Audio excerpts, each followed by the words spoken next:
Dulu kita pernah bercanda gurau di ruang kerja bersama. Tapi sekarang, kita bayar rindu lewat podcast dulu ya. Welcome to Workplay Podcast. With me, Audira Amanda.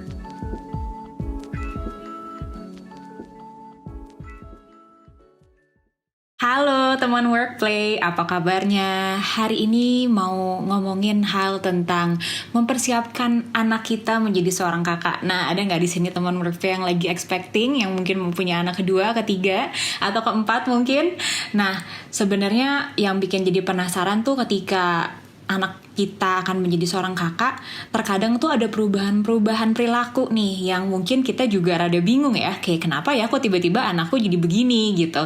Nah, makanya aku mau tanya langsung aja deh. Di sini udah ada Mbak Risa Anggita, psikolog dan juga co-founder dari Rumah Dandelion. Halo Mbak Risa. Halo Mbak Audira, apa kabar? Baik. Belum puasa nih ya sekarang ya Mbak Risa ya? Puasa insya Allah, iya. Semoga lancar ya. Amin, thank you. Mbak Risa, aku pengen nanya nih, apalagi Mbak Risa anaknya udah 3 ya, pasti pengalamannya udah sudah lebih cukup nih daripada aku gitu. Aku pengen nanya nih, kalau misalnya kita punya anak lagi gitu ya, gimana sih caranya kita mempersiapkan sang kakak untuk kehadiran si calon adik ini. Nah, yang kayak aku juga rasakan, kok aku merasa ada perubahan perilaku ya dari anakku yang pertama. Nah, sebenarnya apa aja sih Mbak yang mungkin anak kita alami gitu ketika mau ada hadir calon adik ini? Iya, sebenarnya ini juga bertahap tergantung misalnya dari usia kehamilan kita sudah berapa gitu ya, dan usia anak pertama kita tuh juga udah berapa gitu kan.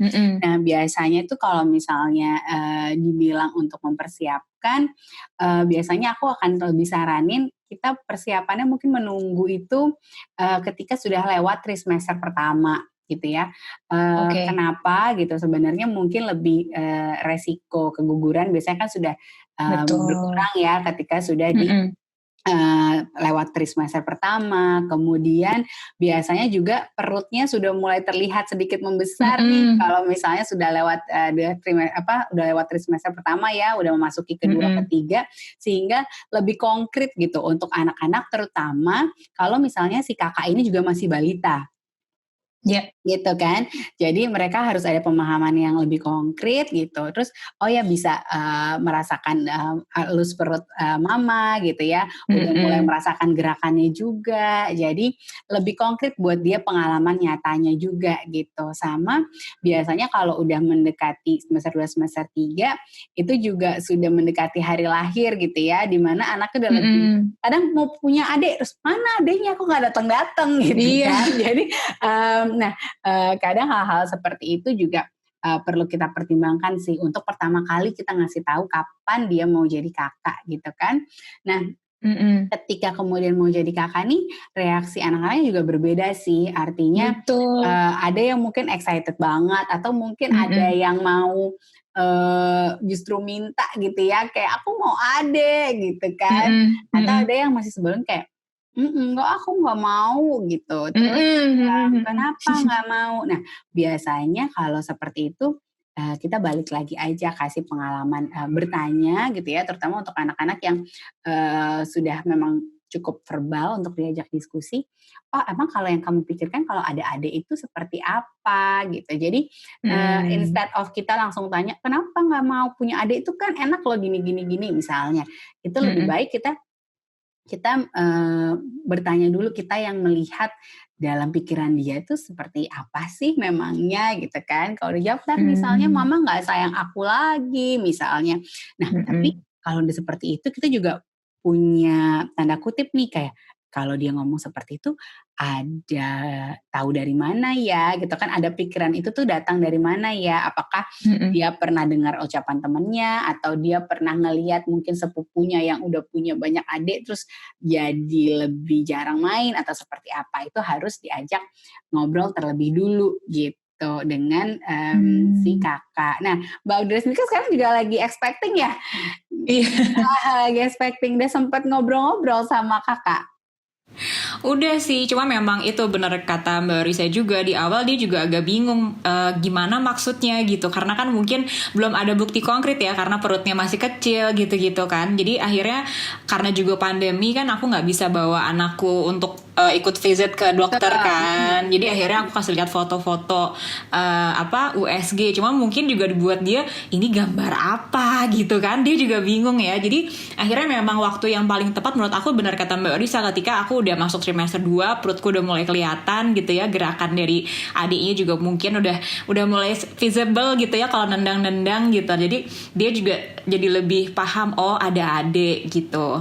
Nah Mbak Risa, tapi aku penasaran nih, karena banyak juga yang cerita ke aku gitu, ada perubahan perilaku dari anaknya, misalnya kayak kok ada kemunduran ya gitu, kok tiba-tiba kayaknya anakku jadi manja banget lagi, atau mungkin ada yang lumayan kelihatan gitu ya, misalnya kok kayak bayi lagi sih, atau mungkin ada yang ada yang ngompol lagi gitu. Jadi benar-benar nyari perhatian orang tuanya. Nah itu mungkin gak sih Mbak, dan apa ya yang bisa orang tua lakukan gitu? Ya, bisa memang terjadi seperti itu karena yang namanya perubahan itu merupakan situasi yang bisa menimbulkan stres sebenarnya gitu ya, atau menimbulkan ketidaknyamanan, kecemasan, stres, atau itu tergantung intensitasnya ya gitu. Tapi itu perubahan besar gitu. Kalau misalnya ibaratnya kalau dia yang pertama kali, terutama ketika menjadi kakak gitu ya, terus kemudian nanti dibilang akan ada adik, dia bisa, mungkin kalau misalnya kita analogikan itu ibaratnya kayak suami mau ngomong, ntar aku ada yang baru ya yang datang gitu kan, itu kan ada ya, tanda kutip kita juga bisa ngerasa kayak hah gitu kan. Terus apakah nanti dia akan tetap perhatian sama aku, terus kemudian harus berbaginya itu seperti apa. Ada kecemasan-kecemasan yang mungkin terjadi. Nah ketika anak merasa cemas, ini bentuknya bisa banyak yang muncul gitu ya, bisa jadi tidur, bisa tadi jadi mungkin jadi mengompol lagi, jadi tadinya sudah mandiri jadi clingy lagi gitu ya. Itu sangat mungkin terjadi. Nah, yang bisa dilakukan sebenarnya adalah memberikan reassurance tadi gitu ya, reassurance bahwa afirmasi bahwa iya nanti kita mau punya adik, nanti kita keluarganya bertambah besar, tadinya bertiga sekarang berempat, jadi tambah seru kalau main sama-sama misalnya. Terus kita bisa coba baca buku gitu ya, baca buku yang mempersiapkan tentang menjadi kakak. Nah, bisa jadi kekhawatirannya seperti itu, kayak khawatir nggak disayang, tapi kemudian mendapatkan oh enggak, ternyata cinta kita tuh cukup banyak kok untuk semuanya mendapatkan cintanya mama, cintanya papa gitu ya.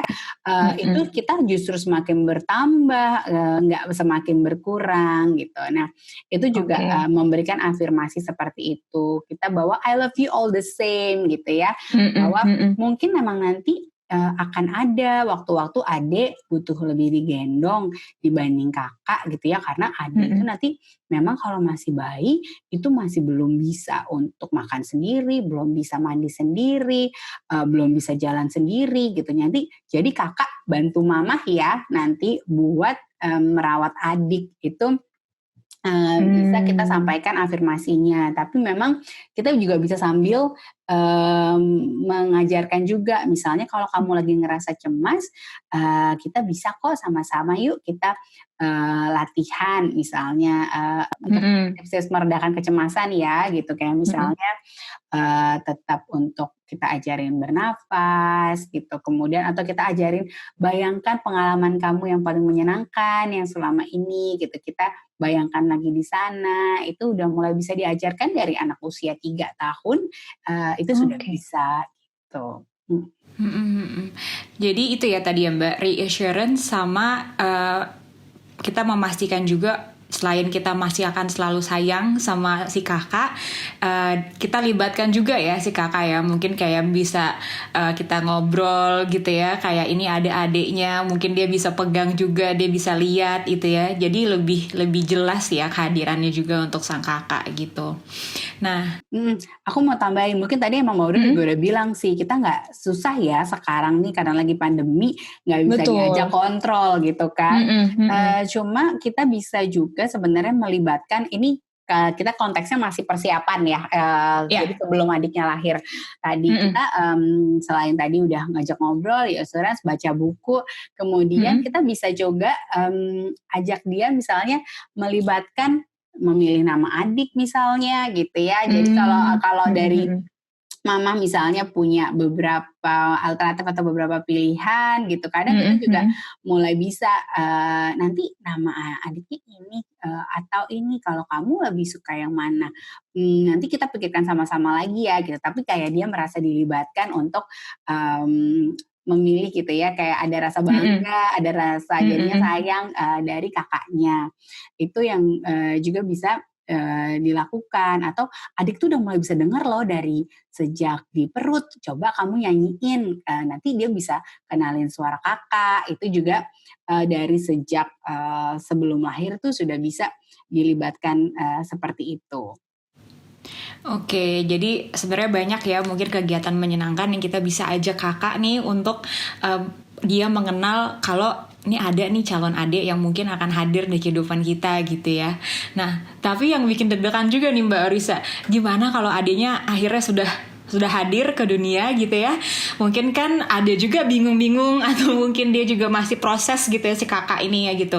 Nanti kita gimana ya cara ngenalinnya gitu yang nyaman ke si kakak nih? Nah, biasanya ini juga aku bilang kalau misalnya kita mau mengenalkan pertama kali ketemu gitu ya, biasanya kan nih kakak itu tanda kutip biasa lebih posesif sama ibu atau sama mama ya biasanya. Untuk pertama kali ketika perkenalan, ketika adiknya sudah lahir, mungkin kalau sekarang di rumah ya jadinya karena nggak bisa kunjungan ke rumah sakit gitu kan, karena lagi pandemi, anak biasanya nggak boleh diizinkan. Tapi kalau bisa pas lagi perkenalan, ya entah situasinya seperti apa, ketika lagi perkenalan itu kalau bisa adik bayinya digendong tidak sama ibu. Gitu. Jadi misalnya kenalkannya digendongnya sama ayah gitu ya, atau misalnya sama nenek, atau tidak lagi dalam kondisi menyusui kalau misalnya anaknya belum disapih. Karena biasanya itu yang tanda kutip kayak jealousnya ya, teritorinya dia yang terambil gitu loh, yang udah dari awal banget kan yang paling jelas seperti itu gitu ya. Biasanya gendong mama, ini sekarang mama gendongnya adik, biasanya disusuin aku, terus ini sekarang nyusuinnya adik gitu. Nah jadi itu biasanya kenyamanannya anak pertama yang terampas tanda kutip gitu kan. Kayak pertama kali kayak seolah diambil adik tuh biasanya itu. Jadi lebih dikenalkan dalam situasi yang cukup netral. Jadi kayak ini udah pulang gitu kan ya, ini adiknya namanya ini, coba ya disayang gitu kan sama-sama. Terus ajakin dia untuk bermain bersama juga. Nah, bermain ini juga perlu dilihat karena biasanya kadang-kadang sebenarnya mereka ingin main, tapi terus kitanya yang terlalu khawatir kan, kayak nanti apa gitu. Karena mereka pikirnya memang mainnya mereka yang udah seperti ini, sementara kalau adik bayi kan masih harus hati-hati. Jadi bilangnya bukan nggak boleh main, tapi kayak misalnya sayangnya segini aja ya, soalnya dia masih harus lembut. Kayak kita coba latihan pegang yang sayang yang lembut seperti apa gitu. Jadi lebih diberitahunya seperti itu gitu. Itu dari awal perkenalan nih. Kalau misalkan yang pertama gitu ya. Terus kemudian yang kedua bisa juga biasanya kalau adik bayi lahir kan dapat banyak kado gitu ya. Itu bisa menetralkan juga kalau misalnya adalah 1-2 kado yang buat kakak, kayak selamat jadi kakak gitu. Jadi nggak kayaknya apalagi misalnya untuk anak-anak balita tuh kadang mainan atau misalnya kado itu kan konkret banget ya, dan itu bisa memang kayak kok semuanya ke adek ya, banyak banget dapatnya gitu. Jadi itu juga bisa kita minta atau kita yang sediain sebagai orang tua untuk kadonya untuk kakak karena udah menjadi seorang kakak, jadi dia juga mendapatkan peran yang baru dari situ Mbak Audira gitu. Sebenarnya ada beberapa lagi nih. Nah kemudian juga sebisa mungkin kita pertahankan rutinitas kakak dulu. Jadi misalnya karena perubahan besarnya kan juga di kakak gitu ya, yang kayaknya butuh adjustment emosionalnya tuh, penyesuaian emosinya banyak banget yang harus diadaptasi. Bayi baru iya sih, tapi bayi baru sebenarnya kan kebutuhan biologisnya terpenuhi selama dia sudah menyusu, kemudian dimandikan gitu ya, digantikan popok. Nah, jika memungkinkan ada rutinitas-rutinitas kakak yang sebisa mungkin, misalnya rutinitas malam hari nih, kayak ganti baju, sikat gigi, baca buku gitu, atau tidur itu tetap misalnya dengan mama atau papa gitu ya. Jadi ada rutinitas-rutinitas yang tetap dipertahankan gitu untuk dan ada quality time, tetap main waktu berdua sama si kakak yang tidak harus sama adik gitu. Itu tetap harus dijaga sih supaya dia tadi tetap merasa dapat perhatiannya. Oke, iya itu penting banget ya Mbak, rutinitas itu, karena anak butuh predictability ya, untuk apalagi usia-usia balita itu gitu, dan attachment itu juga masih sangat penting, makanya bagi peran dengan suami di sini juga penting banget ya, biar si kakak nih tetap dapat perhatian dari ibunya juga, karena kan ibunya banyak sama adiknya gitu ya. Nah Mbak, aku punya pertanyaan terakhir nih Mbak Risa. Ada nggak sih kira-kira red flags gitu ya yang mungkin kita perlu, orang tua perlu waspadai gitu dari perilaku kakak yang mungkin bisa muncul gitu dengan kehadiran adiknya ini? Ada nggak sih hal yang kita tuh perlu evaluasi gitu, yang perlu kita bicarakan dengan ahli gitu? Menurut Mbak Arisa gimana? Kalau misalnya tadi kan adjustment itu kita perlu melihat kurang lebih kasih waktu sekitar 6 bulan gitu ya, untuk kita melihat. Jadi kalau misalnya kita juga tadi anak aja jadi lebih clingy atau lebih kayaknya lebih susah lepas, di satu sisi kita juga perlu expect itu terjadi gitu ya. Maksudnya ya jangan tiba-tiba, karena kayak gini, kadang-kadang saya kadang selalu bilang, ketika kita menyiapkan si kakak menjadi kakak, kita juga menyiapkan dia atau tidak gitu ya. Artinya atau kemandiriannya. Sometimes kita ketika udah jadi kakak, tiba-tiba tuntutan kita pun ke kakak jadi lebih besar gitu loh. Kayak misalnya, kan kamu udah jadi kakak, udah dong makan sendiri, udah dong ini sendiri gitu. Padahal apakah sebelum dia jadi kakak, kita sudah menyiapkan mengajarkan dia makan sendiri belum? Mengajarkan dia mandi sendiri belum? Mengajarkan dia tidur sendiri belum? Kalau misalnya kita memang sebelumnya belum mengajarkan, terus tahu-tahu kita menuntut dia bisa ketika sudah jadi kakak, menjadi tidak fair juga kan buat kakaknya gitu. Karena dia nggak ada proses gitu. Nah, kalau misalnya seperti ini, aku biasanya juga mengatakan bahwa kita usahakan jangan keluar kata kan udah jadi kakak gitu, tapi kita keluarnya kakak sudah 4 tahun, jadi memang sudah harus bisa makan sendiri ya. Jadi terlepas nanti sebenarnya dia punya adik atau enggak, karena dia sudah 4 tahun, dia sudah diharapkan bisa melakukan beberapa hal sendiri gitu, tapi bukan karena ada adiknya gitu. Itu juga untuk menghindari karena adik lahir nih aku jadinya harus begini kan, tapi memang kita tuntutannya karena dia sudah semakin besar. Dan kalau ada misalnya memang sudah ingin pisah kamar sama kakak ketika adik lahir, itu sebisa mungkin dilakukan sebelum adiknya lahir. Jadi latihan tidur sendiri itu sebelum masa adiknya lahir gitu. Jadi adjustment-nya itu nggak banyak. Karena kadang-kadang ada juga anak-anak yang excited punya adik karena dia nggak kepikiran akan segitu berubah kehidupannya. Itu juga ada. Gitu. Baru beneran terasa ketika ada adiknya datang sudah ada di rumah gitu. Jadi tapi kalau ibu merasa anaknya sudah ya memang kesulitan gitu ya, jadi tantrumnya jadi sering banget atau jadi agresif banget, atau bisa tadi tuh mengompolnya jadi cukup sering gitu ya. Kalau misalkan memang sudah menurut ibu juga udah kewalahan nih sebagai orang tua, itu tidak ada salahnya konsultasi gitu. Jadi kadang-kadang tidak ada batas waktu tertentu ya, kapan kita harus, walaupun tadi aku bilang biasanya adjustment tuh kasih anak waktu 6 bulan deh gitu ya. Tapi ketika belum 6 bulan, tapi dari orang tuanya juga sudah merasa cukup kewalahan menangani, itu lebih baik ya langsung konsultasi dibanding menunggu permasalahannya jauh menjadi lebih besar gitu.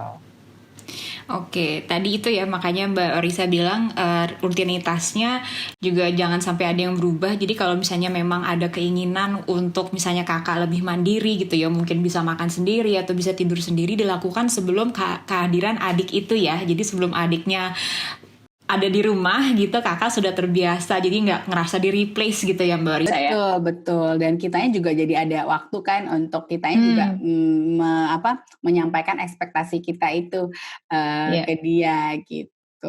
Mbak Risa, thank you banget ya untuk sharing-sharingnya. Semoga juga bisa membantu teman Workplay yang juga lagi bertransisi ya, mau punya adik lagi gitu. Semoga juga bisa lebih smooth transisinya. Cuman emang ingat butuh waktu ya Mbak Risa ya untuk kita mencapai semuanya juga bisa beradaptasi, terutama si sang kakak ini ya, karena memang mungkin dia juga masih bingung sama keadaannya. Jadi kita sebagai orang tua juga mesti bisa lebih sabar dan lebih pengertian sama si kakak kayak gitu ya Mbak Risa ya. Betul.